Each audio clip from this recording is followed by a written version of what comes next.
Hello friends, study with Krishna channel में एक बार आपका फिर स्वागत है।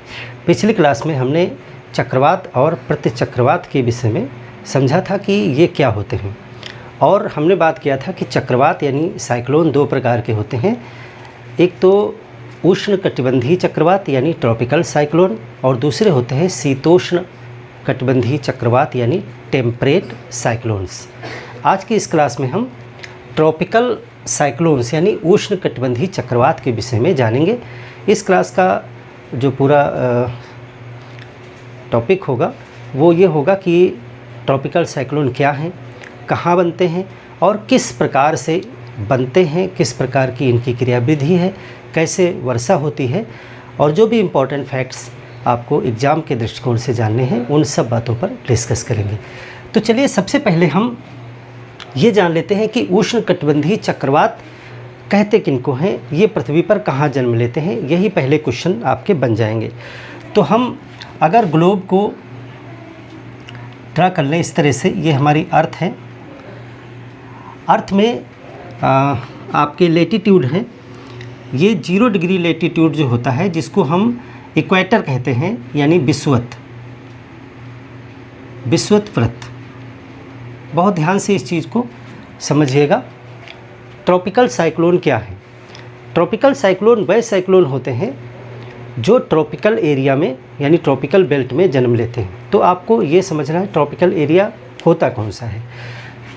देखिए, सूर्य जो होता है वो मैक्सिमम कर्क रेखा से लेकर के और मकर रेखा यानी कर्क और मकर के बीच में एक साल में गति करता है, जिसको हम पीछे सीखे थे। और इसी के अनुसार जो है इसी एरिया में सबसे ज़्यादा टेम्परेचर होता है। तो यही जो है उष्ण एरिया है, इसी को उष्ण कटिबंध कहते हैं। लेकिन कुछ फिजिकल कंडीशंस की वजह से जो क्षेत्र है गर्म, वो 30 डिग्री तक होता है, यानी 30 डिग्री जो लेटीट्यूड है, अक्षांश है।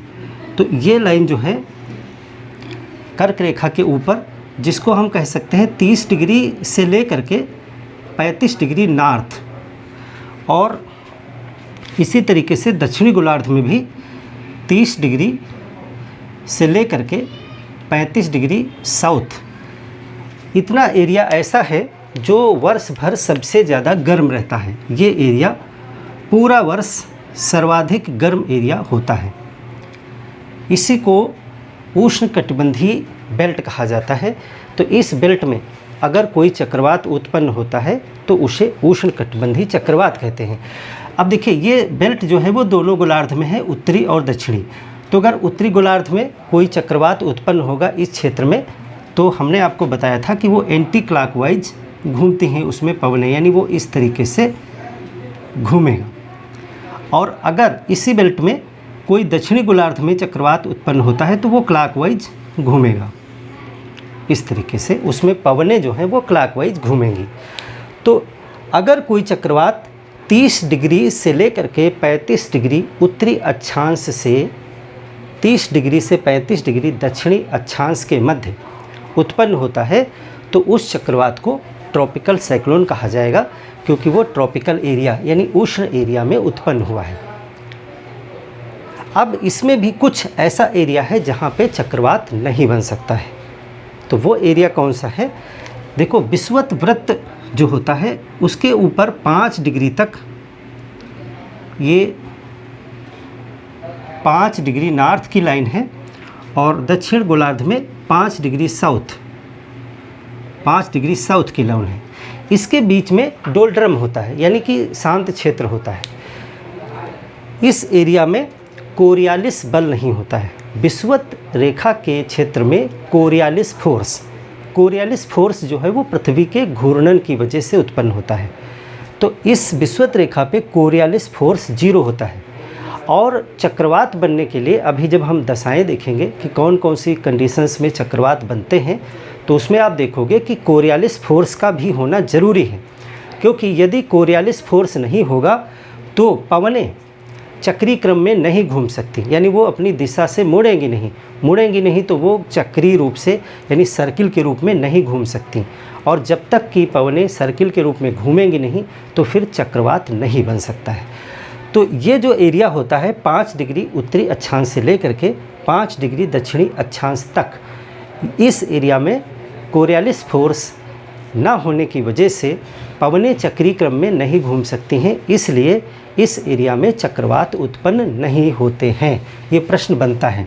तो ये एरिया डोल्ट्रम क्षेत्र होता है। इसमें जो है इस क्षेत्र में या कहाँ से कहाँ तक 5 डिग्री नॉर्थ से लेकर के 5 डिग्री साउथ तक इस क्षेत्र में चक्रवात उत्पन्न नहीं होते, इस क्षेत्र में चक्रवात नहीं बनते। ये प्रश्न भी आपसे पूछा जाता है कि विषुवत वृत्त के आसपास चक्रवात क्यों नहीं बनते। तो क्यों नहीं बनते हैं? कोरियालिस फोर्स न होने के कारण, कोरियालिस बल न होने के कारण, क्योंकि कारण भी आपको पता होना चाहिए और डिटेल में बताएंगे कि कोरियालिस फोर्स न होने के कारण जो है पवनें चक्रीय क्रम में नहीं घूम पाती, इसीलिए चक्रवात उत्पन्न नहीं होता है। बाकी ये जो चक्रवात बने ये आपके ट्रॉपिकल साइक्लोन हैं, ट्रॉपिकल साइक्लोन ये भी और ये भी हैं। दोनों ही गोलार्ध में हमने इसलिए आपको अलग अलग बताया है क्योंकि दोनों ही गोलार्ध में चक्रवात के पवनों के घूमने की दिशा अलग अलग होगी। उत्तरी गोलार्ध में देखो बीच से गोलार्ध ऊपर का उत्तरी गोलार्ध कहलाता है और नीचे का दक्षिणी गोलार्ध। तो उत्तरी गोलार्ध में जो ट्रॉपिकल साइक्लोन होता है वो क्लॉकवाइज घूमता है, ये एंटी क्लॉकवाइज घूमता है। ये कैसे घूमेगा? एंटी क्लॉकवाइज, घड़ी के विपरीत दिशा में एंटी क्लॉकवाइज घूमता है। आप इसको ऐसे लिख लीजिएगा। और ये क्लॉकवाइज हिंदी में लिखेंगे घड़ी की दिशा में, जैसे घड़ी चलती है घूमता है। एक चीज़ और भी आपको जाननी है कि जो ट्रॉपिकल साइक्लोन होते हैं वो अपनी जगह पे घूमने के साथ साथ ये अपने स्थान से भी आगे बढ़ते हैं। तो इनके जो बढ़ने की दिशा होती है वो इधर होती, इस तरीके से ये चक्रवात बढ़ते हैं पूरब से पश्चिम और उत्तर की तरफ मुड़ते जाते हैं। तो आप कह सकते हो कि पश्चिम उत्तर दिशा में बढ़ते हैं। तो ट्रॉपिकल साइक्लोन जो होते हैं वो आप एक पॉइंट नोट कर लें कि ट्रॉपिकल साइक्लोन घूमने के साथ, यानी घूमते तो हैं ही, साथ साथ किस दिशा से बढ़ते हैं? पूरब से पश्चिम चलते हैं। ये भी प्रश्न पूछा जाता है, चलते हैं। एवं एक चीज़ और जाननी है, उत्तर की तरफ मुड़ते हैं, उत्तर की तरफ मुड़ते जाते हैं, मुड़ते हैं। यानी कि आप इसको कह सकते हो कि पश्चिम उत्तर चलते हैं। जब मुड़ेंगे तो दिशा इनकी पश्चिम उत्तर हो जाएगी, उत्तर चलते हैं। यानी कि अगर ये चक्रवात बंगाल की खाड़ी में उत्पन्न हुआ है, इस तरीके से आप मान लीजिए कि ये इंडिया है, अगर ये चक्रवात यहाँ पे उत्पन्न हुआ है इस तरीके से, तो ये पूरब से पश्चिम और उत्तर की तरफ बढ़ेगा, यानी इसकी दिशा बढ़ने की ये होगी, इस दिशा में ये चलेगा। तो इंडिया के उड़ीसा, आंध्र प्रदेश और बांग्लादेश में इत्यादि में जाके टकराएगा। और कभी कभी चक्रवात बहुत शक्तिशाली होता है तो ये उत्तर की तरफ मुड़ते मुड़ते ये इधर की तरफ बिल्कुल मुड़ जाता है और यहाँ म्यांमार तक पहुँच जाता है। तो बहुत से बंगाल की खाड़ी में उत्पन्न होने वाले चक्रवात म्यांमार में भी टकराते हैं जा कर के। तो इसको हम आगे अभी और डिटेल में समझेंगे। पहले आप समझें कि उष्णकटिबंधीय चक्रवात जो होते हैं वो कहाँ उत्पन्न होते हैं। तो अब यहाँ पर आपने इसको देख लिया कि 30 डिग्री नॉर्थ से लेकर 30 डिग्री साउथ के बीच में उत्पन्न होते हैं और इसमें 5 डिग्री नॉर्थ से 5 डिग्री साउथ का एरिया ऐसा होता है जिसमें चक्रवात नहीं उत्पन्न होते हैं। दोनों ही गोलार्धों में इनके घूमने की दिशा अलग अलग होती है, बाकी सारी क्रियाविधि एक जैसी है, जिसको हम आगे देखेंगे।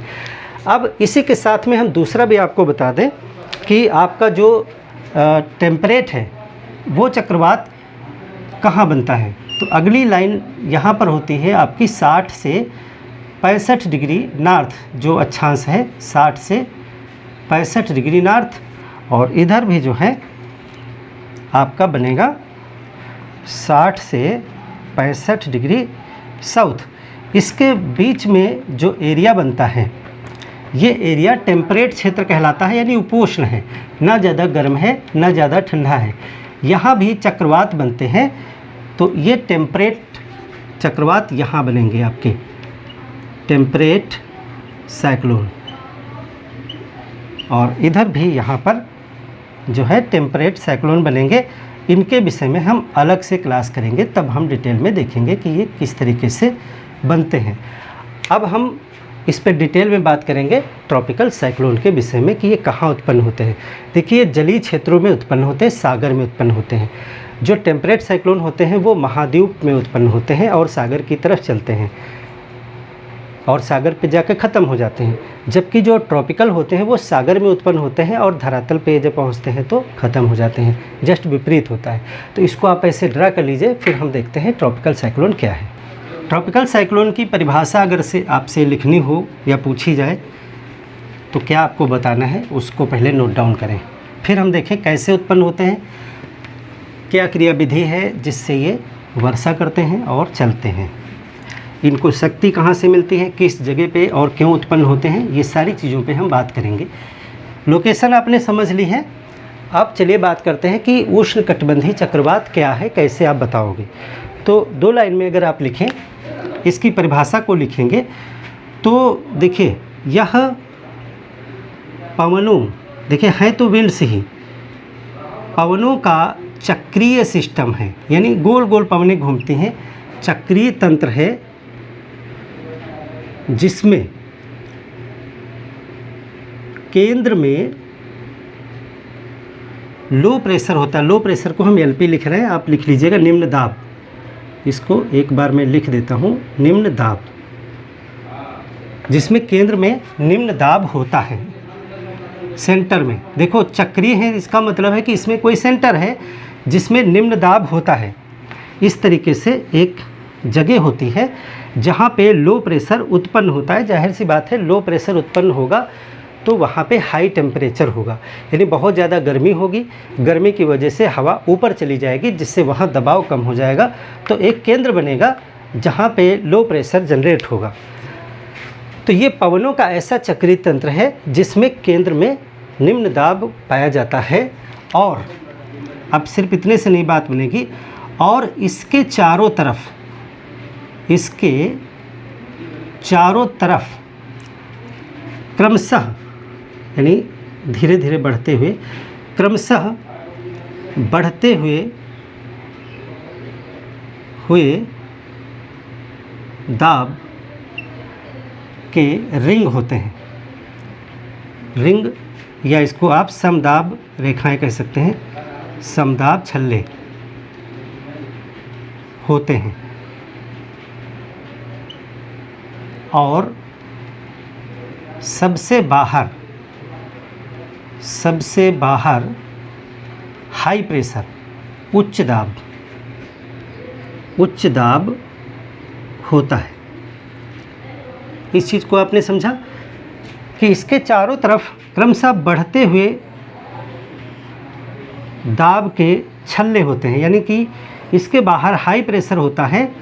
इस तरीके से रिंग्स होते हैं, इस तरीके से हाई प्रेशर के रिंग्स होते हैं। यानी यहाँ लो प्रेशर है, यहाँ हाई प्रेशर है, यहाँ हाई प्रेशर है, और ये क्रमशः बढ़ता हुआ है। हाई प्रेशर है, यहाँ हाई प्रेशर है। इसकी अपेक्षा तो यहाँ सर्वाधिक जो है हाई प्रेशर होगा बढ़ते हुए क्रम में। अगर यहाँ पे हम मान लेते हैं कि प्रेशर 900, इस छल्ले में आपको हम 960 मिलीबार प्रेशर मान लेते हैं, तो बढ़ते हुए इसको 970 मिलीबार आप कह सकते हो, 980 मिलीबार, 990 मिलीबार, 1000 मिलीबार और 1010 मिलीबार। इस तरीके से बढ़ते हुए क्रम में दाब होता है। सबसे कम दाब जो है वो केंद्र में होता है और उसके चारों तरफ क्रमशः बढ़ते हुए दाब के रिंग्स होते हैं। इस तरीके से अब इससे क्या होगा, इससे ये होगा कि बाहर से केंद्र की तरफ दाब प्रवणता उत्पन्न हो जाएगी, प्रेशर ग्रेडियंट उत्पन्न हो जाएगा। आपको विंड सिस्टम में पता है कि उच्च दाब से निम्न दाब की तरफ हवा चलने लगती है। तो इसमें उच्च दाब बाहर है, निम्न दाब बीच में है। तो बाहर से अंदर की तरफ चारों तरफ से हवाएं मूवमेंट करना शुरू कर देंगी। इस तरीके से हवाएं जो हैं वो अंदर की तरफ निम्न दाब को भरने के लिए मूवमेंट करना शुरू कर देंगी। तो अगला पॉइंट हमारा क्या होगा कि केंद्र से बाहर अधिक हाई प्रेशर होने के कारण बाहर से केंद्र की तरफ तेज पवनें चलती हैं। यहाँ तक कोई दिक्कत नहीं होनी चाहिए। आपने देखा कि किसी जगह पे लो प्रेशर उत्पन्न हुआ। अब लो प्रेशर उत्पन्न हुआ इसका मतलब वहाँ पे सन वर्टिकल है, सूरज वहाँ पे प्रकाश डाल रहा है। जैसे कि जून का महीना चल रहा है या मई जून का महीना चल रहा है, तो सन कहाँ है ग्लोब पे? इसमें इंडिया में है, कर्क रेखा के आसपास है। तो इसी क्षेत्र में गर्मी सबसे ज़्यादा है। तो वहीं पे इसी क्षेत्र में कहीं पर लो प्रेशर उत्पन्न होगा और उसी लो प्रेशर के बाहर जो है वो हाई प्रेशर की सिचुएशन अगर बन जाती है तो केंद्र की तरफ पवनें चलने लगेंगी। यहाँ तक कोई दिक्कत नहीं है। अब क्या ये पवनें सीधी चलेंगी? सीधी पवनें चलेंगी कि नहीं? देखो, अगर ये चक्रवात उत्पन्न हुआ है उत्तरी गोलार्ध में, तो उत्तरी गोलार्ध का नियम होता है कि जब भी कोई विंड चलेगी तो वो एंटी क्लॉकवाइज घूमेगी। यानी कि हवा जब उत्तरी गोलार्ध में चलती है तो उसके घूमने की दिशा एंटी क्लॉकवाइज होती है, और जब दक्षिणी गोलार्ध में यही चीज़ होगी तो क्लॉकवाइज हो जाएगी, यानी पवन अपने दिशा से मुड़ती है। इसको हम विंड पवन वाले चैप्टर में आपको डिटेल में बताए हैं कि पवनें कैसे मुड़ती हैं, फेरल का नियम क्या है, कोरियलिस बल क्या होता है, उसको आप रिवाइज कर लीजिएगा। तो जब ये पवनें चलेंगी तो सीधी न चल के ये घूमना शुरू हो जाएंगी, और इसको हम अगर उत्तरी गोलार्ध मान लें तो ये चीज़ जो है वो इस तरीके से पवनें इस लो प्रेशर के चारों तरफ गोल गोल घूमने लगेंगी। तो देखिए, कोरियलिस बल के कारण, क्योंकि पृथ्वी घूम रही है ना, कोरियलिस बल के कारण पवनें लो प्रेशर के चारों तरफ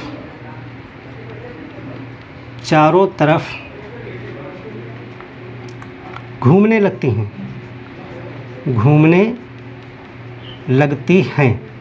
अब यहाँ पे आप डिफाइन कर दें कि अगर उत्तरी गोलार्ध में तो पवनों की घूमने की दिशा एंटी क्लॉकवाइज हो जाएगी। हिंदी में लिखिएगा घड़ी के विपरीत दिशा में। और यही अगर आप दक्षिणी गोलार्ध में हैं तो क्लॉकवाइज हो जाएगी, घूमने लगती हैं। और घूमती हुई पवनें केंद्र के चारों तरफ ऊपर उठती हैं।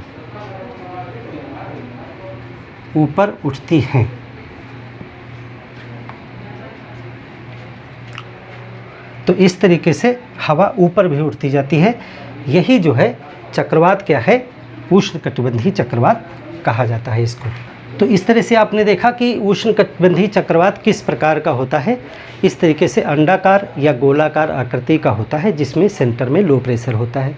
ये लो प्रेशर अभी हम बताएंगे कि कहाँ पे उत्पन्न होता है, कैसे उत्पन्न होता है, किन जगहों पे। और इसके चारों तरफ हाई प्रेशर की बेल्ट्स होती हैं, गोल गोल इसी तरीके से, जो क्रमशः बढ़ते हुए क्रम में होती हैं।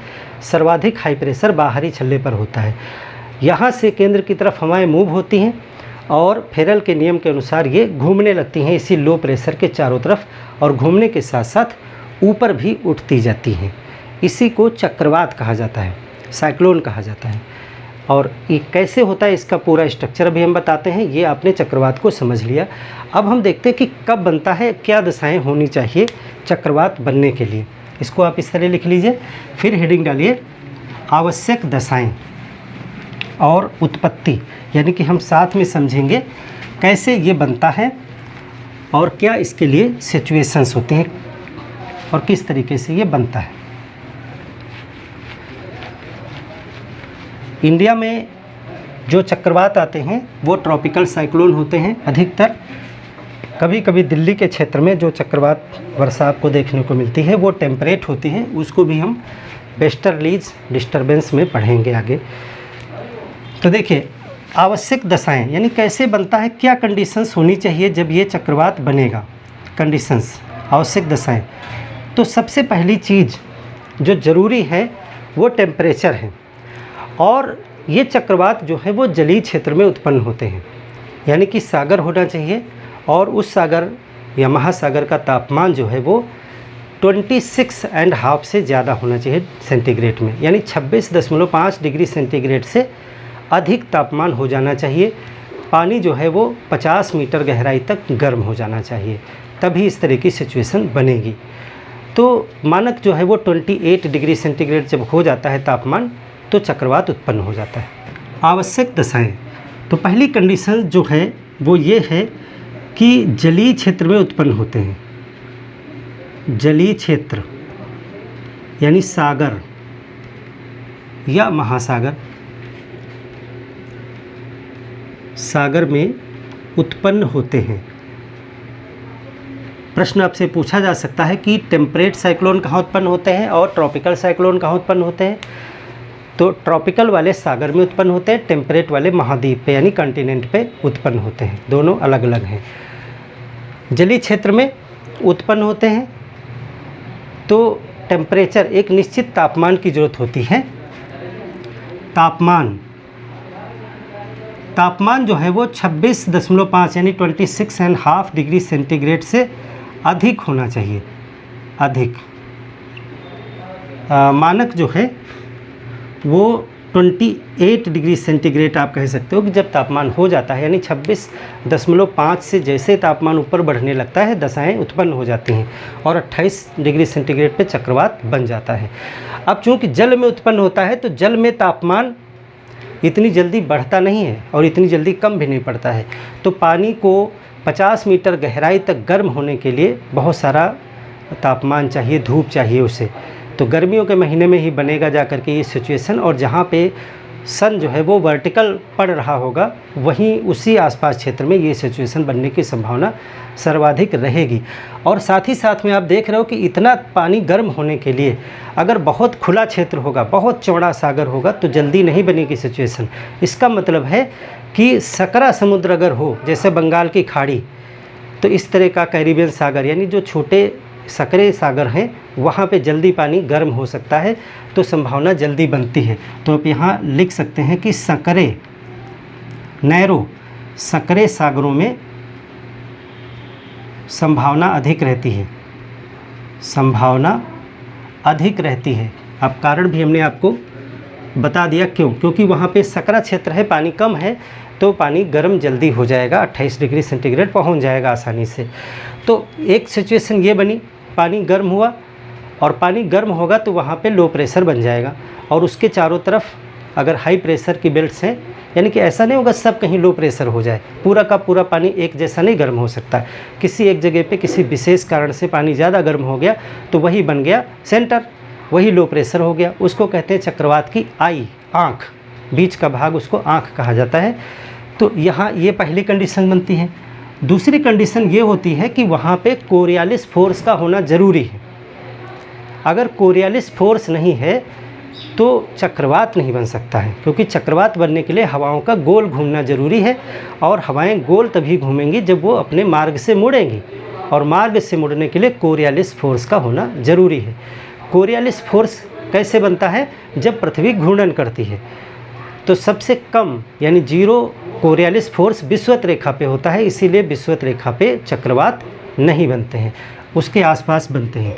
तो एक पॉइंट ये बनता है आपका कि कोरियालिस फोर्स होना ज़रूरी है, कोरियालिस बल होना आवश्यक है, आवश्यक है। इस फोर्स की वजह से जो पवनें होती हैं, जैसे कोई चीज़ गोल गोल घूम रही है तो जब पवन, जैसे कि ये पृथ्वी है, पृथ्वी पश्चिम से पूरब की तरफ घूम रही है और कोई विंड अगर यहाँ यहाँ से यहाँ विषुवत रेखा की तरफ जाना चाहती है तो पृथ्वी के घूर्णन की वजह से वो अपने मार्ग से विचलित होकर के थोड़ा मुड़ जाती है। अगर इधर से आ रही है तो जाना इसको यहाँ चाहिए, लेकिन पहुँचती वो यहाँ है। तो इस कोरियालिस फोर्स की वजह से अलग अलग गोलार्ध में पवनें मुड़ जाती हैं और मुड़ने की वजह से ही वो गोल घूम जाती हैं, जिससे चक्रवात बनता है। तो कोरियालिस फोर्स होना आवश्यक है। इसका मतलब ये हो गया, यहीं पे आप लिखें कि 0 डिग्री यानी विषुवत रेखा पर जो है कोरियालिस फोर्स होता नहीं है।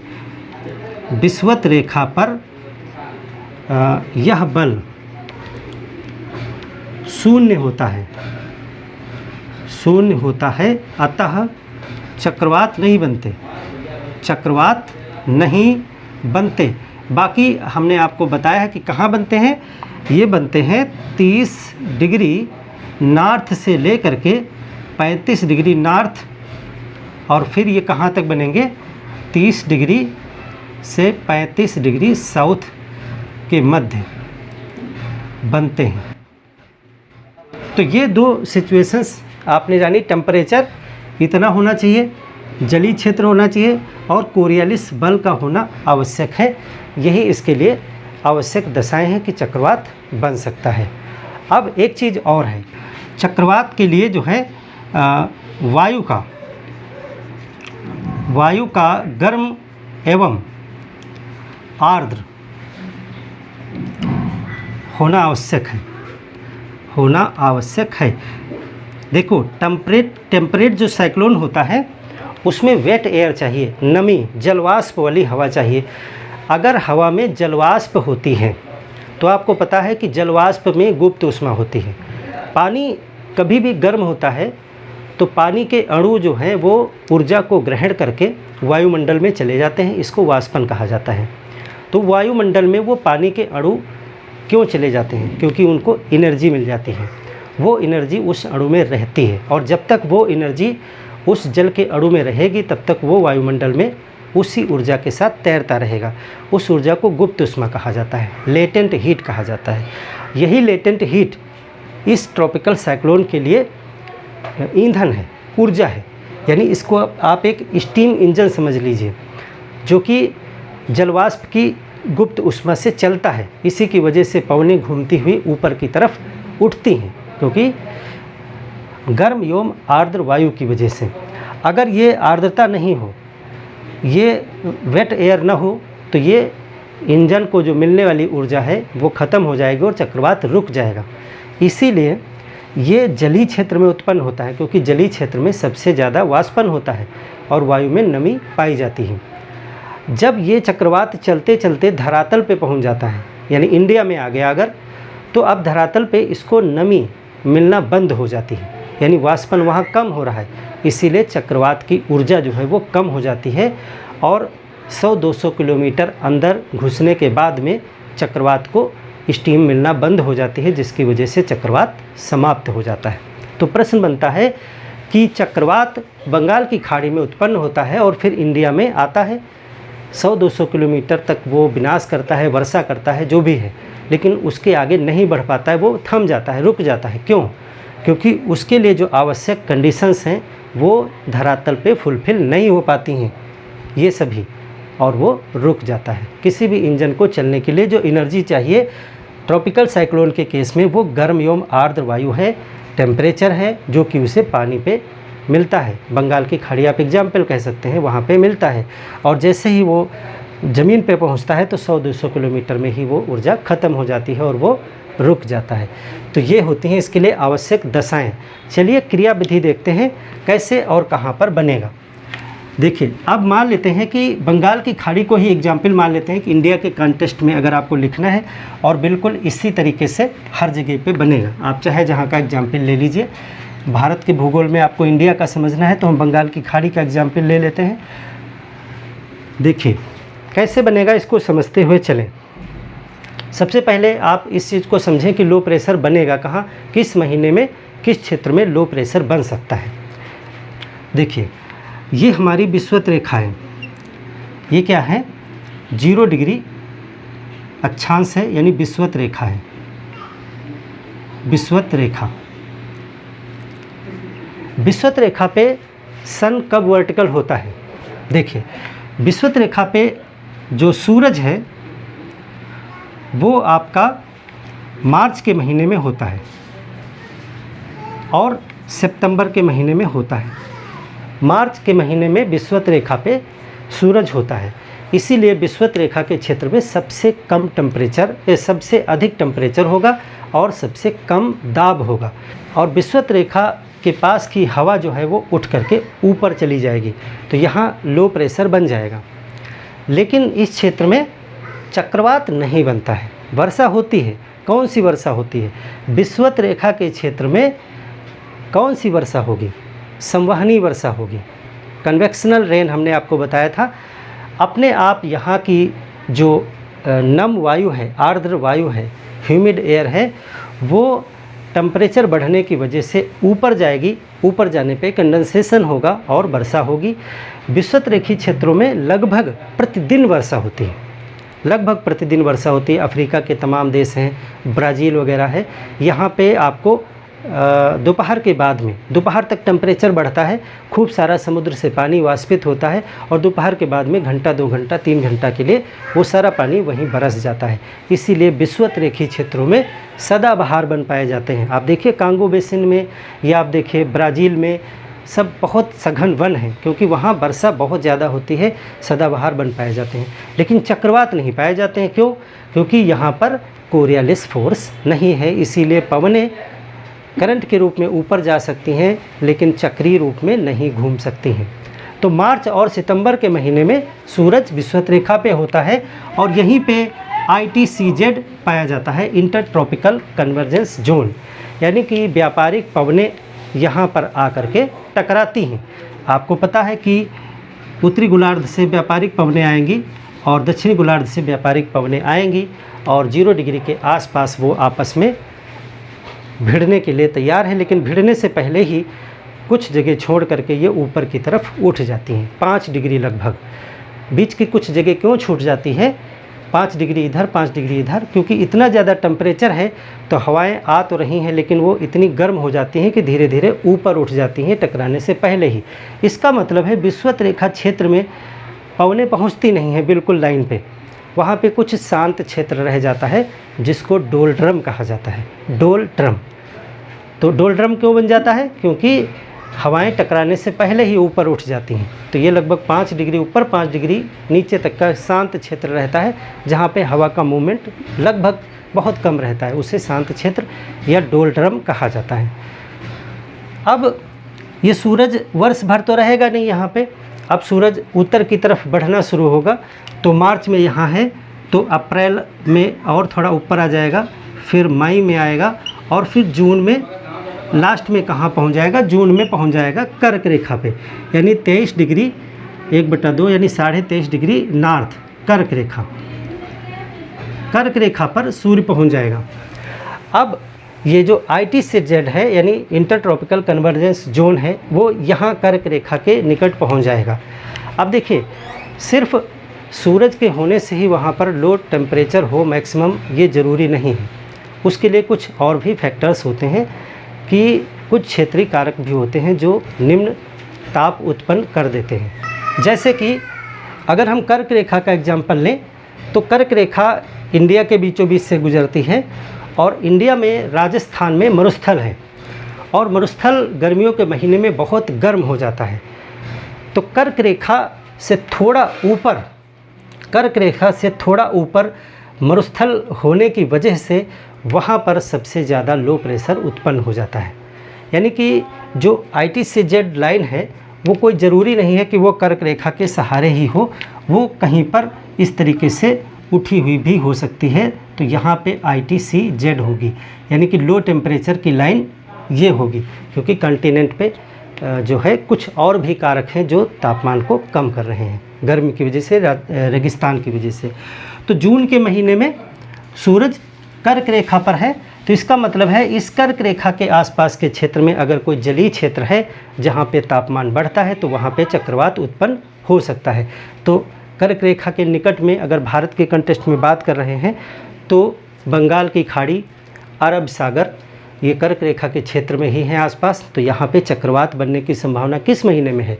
मई और जून के महीने में चक्रवात यहाँ पर बन सकते हैं। और अगर कर्क रेखा को और विश्व में देखोगे तो कैरिबियन सागर, जब उत्तरी अमेरिका पहुँचोगे तो कैरिबियन सागर से मैक्सिको की खाड़ी, इन सब जगहों पर जो है कर्क रेखा है, तो सूरज वहाँ भी है, तो इस वजह से वहाँ भी चक्रवात बनते हैं। हरिकेन वगैरह आप सुनते हैं, टार्नेडो सुनते हैं, भारत में साइक्लोन, तो ये सब यहाँ पर हैं। दक्षिण चीन सागर, जापान, फिलीपींस, ये सब क्षेत्र इसी एरिया के आसपास हैं, तो इन सब क्षेत्रों में चक्रवात इन महीनों में बनते हैं। अब देखें, सूरज यहीं तो नहीं रहेगा, अब कर्क रेखा से ऊपर सूरज नहीं जाएगा और वापस होना शुरू होगा, तो जून के बाद में जुलाई, अगस्त और सितंबर, यहाँ से फिर वापस आया जुलाई, अगस्त और ये आ गया सितंबर, अक्टूबर, नवंबर और दिसंबर में सूर्य जो है वो मकर रेखा पे पहुंच जाएगा। दिसंबर में सूर्य कहाँ पहुंच जाएगा? मकर रेखा पे। और कुछ यहाँ इस तरीके से ITCZ उत्पन्न होगा, यानी व्यापारिक पवनों का टकराव होगा। मकर रेखा यानी 23.5 डिग्री साउथ सन यहाँ आ जाएगा। तो अब लो टेम्परेचर इस क्षेत्र में कहीं बनेगा जाकर के यहाँ, तो ऑस्ट्रेलिया यहाँ पड़ता है, ऑस्ट्रेलिया के आसपास चक्रवात बनेंगे जाकर के। तो इस तरीके से वर्ष में आप देख रहे हो कि सूरज जो है इस तरह मूवमेंट करता है। दिसंबर के बाद में जनवरी फिर वापस शुरू होगा, और फरवरी, और फिर मार्च, अप्रैल, मई, जून, इसी तरीके से पूरा चलता रहेगा। तो ये चीज़ मैंने आपको इसलिए समझाई कि आप देखें कि किस प्रकार से सूरज के मूवमेंट की वजह से पृथ्वी पर लो टेम्परेचर की जो लाइनें हैं वो अलग अलग स्थान पर बनती हैं। प्रेशर की भी बेल्ट इसी तरह घटती बढ़ती हैं।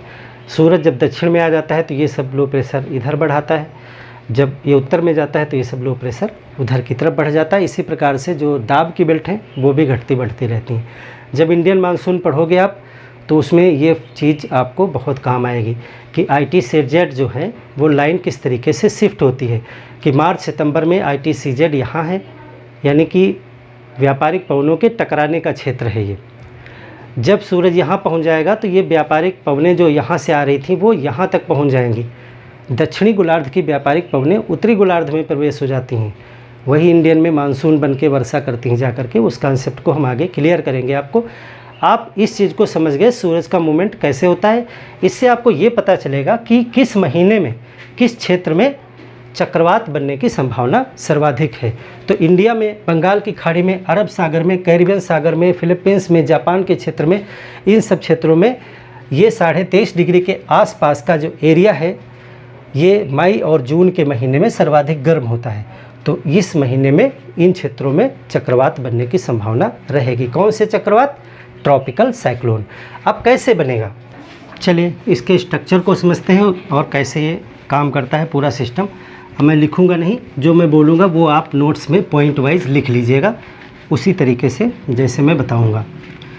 सबसे पहला पॉइंट आपका यही रहेगा कि जिस क्षेत्र में सूर्य वर्टिकल होता है उस क्षेत्र में, सागरी क्षेत्र में कहीं पर लो प्रेशर उत्पन्न होता है।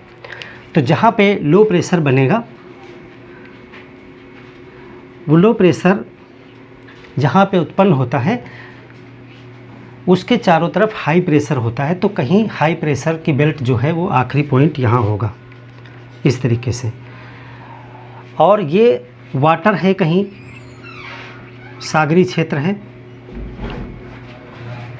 इधर भी है वाटर, यानी सागरी क्षेत्र में जहाँ पे सूर्य वर्टिकल होता है, अगर 26.5 डिग्री सेंटीग्रेड से अधिक तापमान, यानी लगभग जब 28 डिग्री सेंटीग्रेड तापमान हो जाता है पानी का और पानी 50 मीटर गहराई तक गर्म हो जाता है, तो वहाँ पर जिस जगह पर पार्टिकुलर सबसे ज़्यादा लो प्रेशर होता है उसको चक्रवात की आँख कहा जाता है। ये होता है सेंटर पॉइंट, इसे कहते हैं चक्रवात की आँख। अभी देखेंगे, इसको हम डिफाइन करेंगे। अब इसके चारों तरफ हाई प्रेशर की बेल्ट्स हैं, हाई प्रेशर है, यहाँ पे हाई प्रेशर है। देखिए अगर यहाँ लो है तो इससे बाहर जब जाओगे तो हाई प्रेशर मिलेगा, और बाहर जाओगे तो सर्वाधिक हाई प्रेशर बढ़ता जाएगा, जैसे हमने आपको रिंग्स बताए थे। तो इस वजह से हाई प्रेशर से लो प्रेशर की तरफ पवनें चलना शुरू हो जाएंगी। ये पवन चलना शुरू हो जाएगी, हाई प्रेशर से लो प्रेशर की तरफ पवन चलना शुरू हो जाएगी। और ये जो हवा है वो किस तरह की हवा होगी? ये गर्म होगी प्लस आर्द्र होगी, यानी कि हॉट भी होगी और ह्यूमिड भी होगी। ये भी जो है गर्म प्लस आर्द्र होगी, ह्यूमिड होगी। क्यों? क्योंकि पानी के ऊपर है, पानी के ऊपर है तो इसमें वाटर वेपर आएगी। गर्म हवा जब पानी के ऊपर गति करेगी तो उसमें नमी आएगी ही आएगी। ये नमी लेकर के हवा लो प्रेशर की तरफ आएगी। और फेरल के नियमानुसार अगर ये उत्तरी गोलार्ध में है तो ये एंटी क्लॉकवाइज हवा घूमना शुरू हो जाएगी, यानी कि ये सीधे इस तरीके से ना करके ये इस तरीके से हवा घूमती हुई ऊपर की तरफ उठना शुरू हो जाएगी। इस तरीके से हवा ऊपर की तरफ घूमती हुई उठना शुरू हो जाएगी। और सेंटर में एक ये लो प्रेशर का एक सिलेंडर जनरेट रहेगा जिसके चारों तरफ हवा ये चक्री क्रम में घूमती हुई ऊपर उठेगी। और इसी को कहते हैं चक्रवात की आँख। चक्रवात की आँख, जो बीच में लो प्रेशर का सेंटर होता है, जो ऊपर की तरफ सिलेंडर की तरह जनरेट रहता है, जिसके चारों तरफ हवा चक्री क्रम में घूमती हुई एंटी क्लॉकवाइज, अगर उत्तरी गोलार्ध में है तो एंटी क्लॉकवाइज, अगर दक्षिण गोलार्ध में है तो क्लॉकवाइज घूमती हुई हवा ऊपर की तरफ उठती है और फैलती जाती है बाहर की तरफ। शुरुआत में सक्रिय होती है, यानी कीप के आकार का होता है, ऊपर चौड़ाई बढ़ती जाती है। तो इस सिलेंडर को, जिसमें लो प्रेशर होता है, जहाँ पे पवनें मूवमेंट नहीं करती हैं, यानी कि यहाँ पर पवन स्पीड जो है वो 1 किलोमीटर प्रति घंटा ही होती है, पवनें नहीं चलती हैं। जब ये पवनें ऊपर पहुँचेंगी तो कंडेंसेशन होगा, चूँकि आर्द्रता है, इसमें ह्यूमिड है, पानी है, तो ये जब ऊपर जाएगा तो ह्यूमिड एयर का जो एडियाबैटिक लैप्स रेट होता है उसकी वजह से, यानी ताप पतंदर जो होती है, टेम्परेचर डाउन होगा ऊपर जाने पे, उसकी वजह से संघनन होगा, यानी यहाँ बादल जनरेट हो जाएंगे। इस तरीके से बादल बनेंगे। लेकिन जो चक्रवात की आई वाला क्षेत्र होता है उसमें बादल नहीं बनते हैं, क्योंकि यहाँ तक विंड्स पहुँचती नहीं है। विंड इस पॉइंट पर पहुँचने से पहले ही गोल गोल घूमती हुई ऊपर उठती जाती हैं और बीच में एक पाइप की तरह खाली क्षेत्र रहता है जिसको चक्रवात की आँख कहा जाता है। इसमें पवन की स्पीड 1 किलोमीटर प्रति घंटा ही होती है, शांत क्षेत्र होता है। इस वजह से इसमें वर्षा भी नहीं होती, वर्षा नहीं होती। आपसे प्रश्न पूछा जाता है कि चक्रवात में सर्वाधिक वर्षा कहाँ होती है, तो चक्रवात की आँख में न्यूनतम वर्षा होती है, यानी वहाँ पे बारिश नहीं होती। क्यों नहीं होती? क्योंकि वहाँ पे विंड पहुँचती नहीं है। जब पहुँचती नहीं है तो वहाँ बादल नहीं बनते हैं।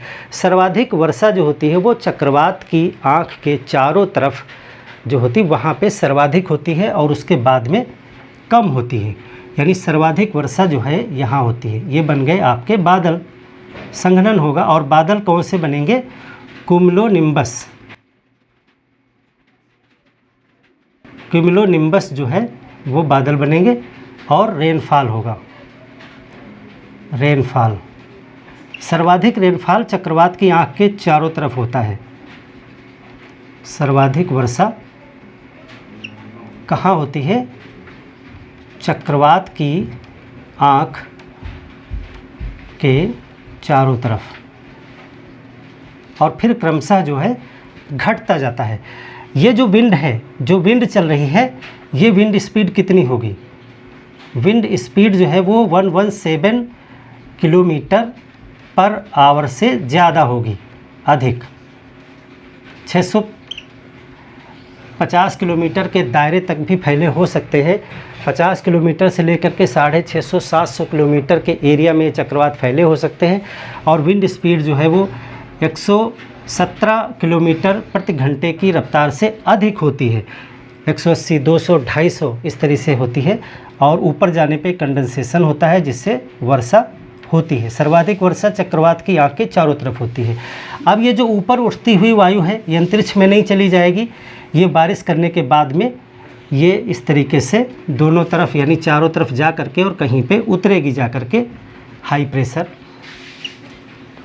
इस तरीके से जा कर के यहाँ उतरेगी। तो ये गर्म होगी हवा, उतरती हुई हवा गर्म होती है, एवं ये शुष्क होगी, गर्म एवं शुष्क हवा उतरती हुई हवा है ये। यहाँ भी इधर गर्म प्लस शुष्क, यानी कि ये बारिश कर चुकी हुई है, ये हवा उतरती है हाई प्रेशर, और फिर से ये इधर की चलती है, समुद्र यहाँ है, तो फिर से इसको पानी मिल जाता है और फिर ये गर्म और आर्द्र हो जाती है।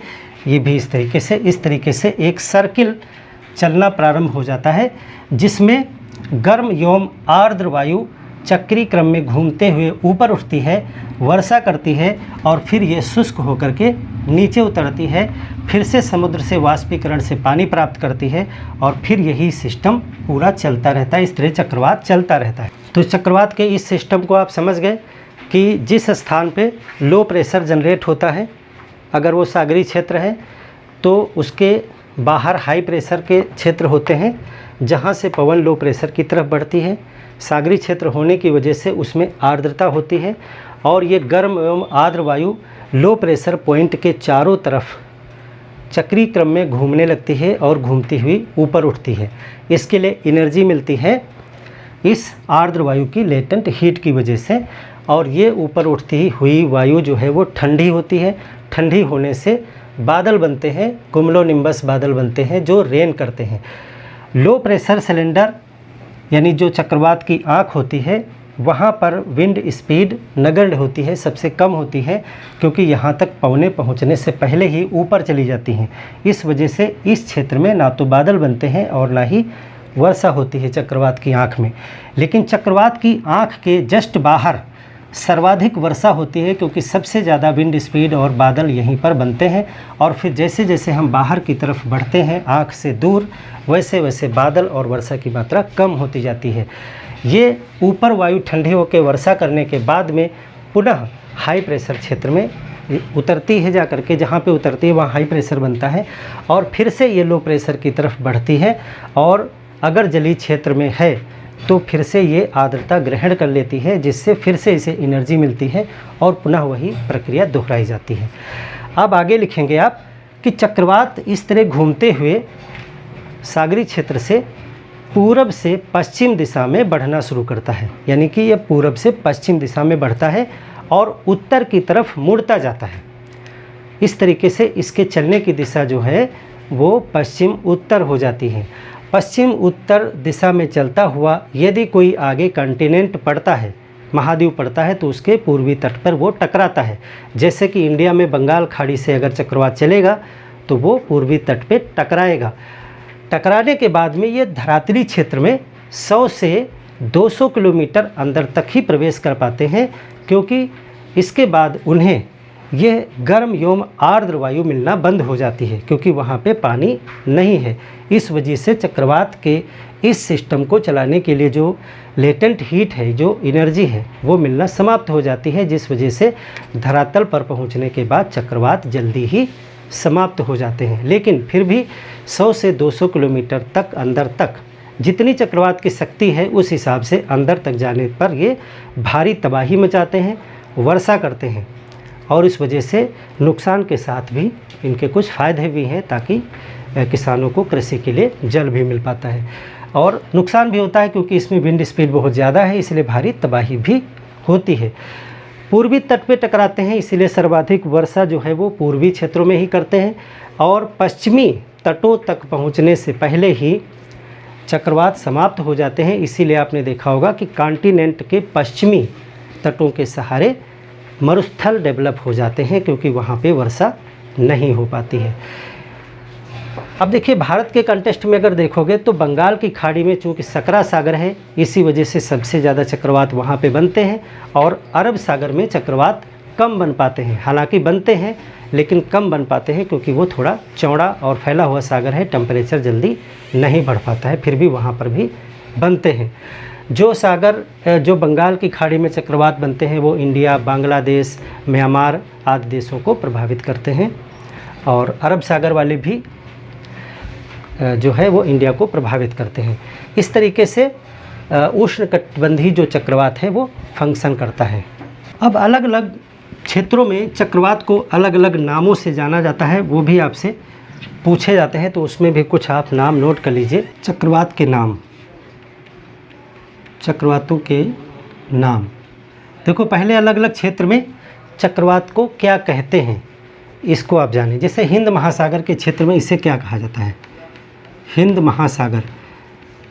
हिंद महासागर के क्षेत्र में चक्रवात ही कहा जाता है। चक्रवात यानी भारत है, बांग्लादेश है, म्यांमार है, श्रीलंका है, इन सब देशों में जो हिंद महासागर से लगे हुए देश हैं, इन जगहों पर चक्रवात को क्या कहा जाता है? चक्रवात यानी साइक्लोन कहा जाता है। साइक्लोन नाम जो है ब्रिटिशर्स ने दिया, तो इन सब क्षेत्र में साइक्लोन ही कहा जाता है। अगर हम बात करें कैरिबियन सागर यानी उत्तरी अमेरिका के क्षेत्र में, कैरिबियन सागर, सागर का नाम इसलिए हम बता रहे हैं क्योंकि ये सागरी क्षेत्रों में ही उत्पन्न होते हैं। आप इसको उत्तरी अमेरिका कह सकते हो, यूएसए कह सकते हो, अलग अलग नामों से आपसे पूछा जा सकता है कि मैक्सिको में क्या कहते हैं, तो मैक्सिको का मतलब है कि वही कैरिबियन सागर के क्षेत्र में। यूएसए में क्या कहते हैं या उत्तरी अमेरिका में क्या कहते हैं, तो यहाँ पर इन्हें हरिकेन कहा जाता है। हरिकेन, चक्रवात को वहाँ पे हरिकेन कहा जाता है। दक्षिणी चीन सागर यानी चीन में इसे क्या कहते हैं, तो वहाँ पे कहते हैं टाइफून। टाइफून। वहीं पास में ही जापान में इसे टाइफू कहते हैं, टाइफू। और आसपास वहीं पर क्षेत्र में फिलीपींस, ऑस्ट्रेलिया, यहाँ पर भी इनको अलग अलग नामों से जाना जाता है। फिलीपींस, फिलीपींस में इसे कहा जाता है वैगू या थेल्मा, दो नाम हैं, अलग अलग मौसम में इसे अलग अलग नाम से जाना जाता है, वैगू और थेल्मा। ऑस्ट्रेलिया में इसे विली विली कहा जाता है। चक्रवात को वो लोग क्या कहते हैं? Willy willy. सब वही ट्रॉपिकल साइक्लोन ही हैं, सभी यही साइक्लोन हैं, सिर्फ अलग अलग क्षेत्रों में इसे अलग अलग नाम से जाना जाता है। ये प्रश्न आपसे पूछे जा सकते हैं। जैसे यूएसए में इसे टार्नेडो भी कहते हैं।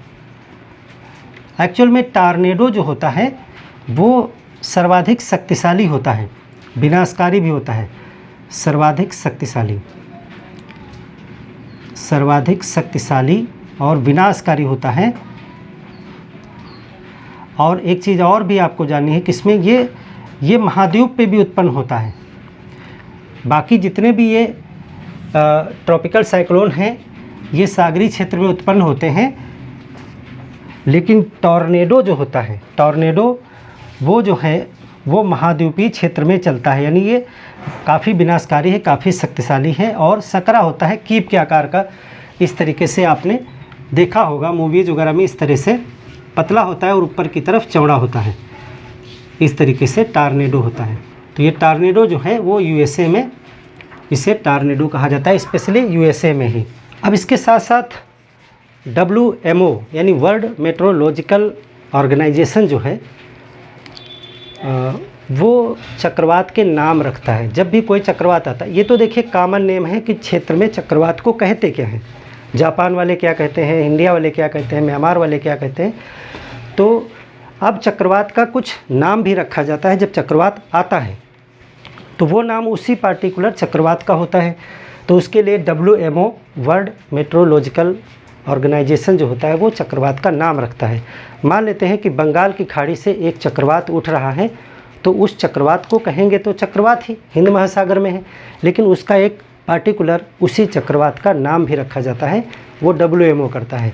WMO क्या करता है, प्रभावित होने वाले देशों से ऑलरेडी ही नाम के सजेशंस लेकर के रख लेता है।